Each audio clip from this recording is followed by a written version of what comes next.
এই মুরব্বী তার নাতি লই ঘুরের। হ্যাঁ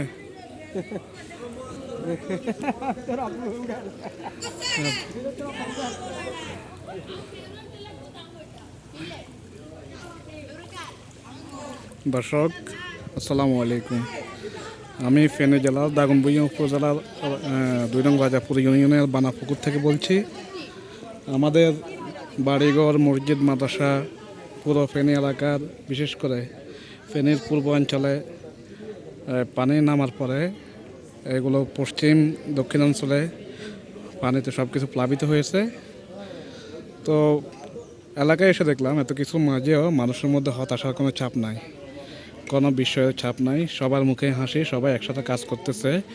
দুর্যোগকে সবাই একসাথে, দুর্যোগ মোকাবেলার জন্য সবাই একসাথে খাওয়া দাওয়া করতেছে, রান্নাবান্না করতেছে। সবাই সবার সাথে মিলেমিশে সবাই সবাইকে সহযোগিতা করতেছে।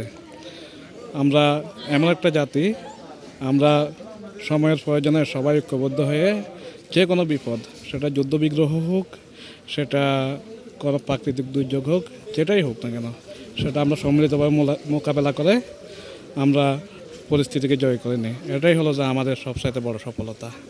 দেখেন প্রত্যেকটা মানুষে আছে, তারা কেউ খেলতেছে, কেউ মাছ ধরতেছে, সবাই সবার সতর্ক অবস্থান থেকে যতটুকু সম্ভব হতাশাকে কাজে না দিয়ে সবাই আপনার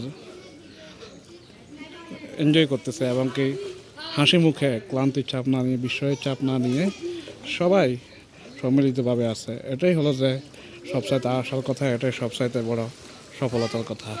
সব কিছু প্লাবিত হয়ে গেছে, আপনারা মোটামুটি দেখতেছেন।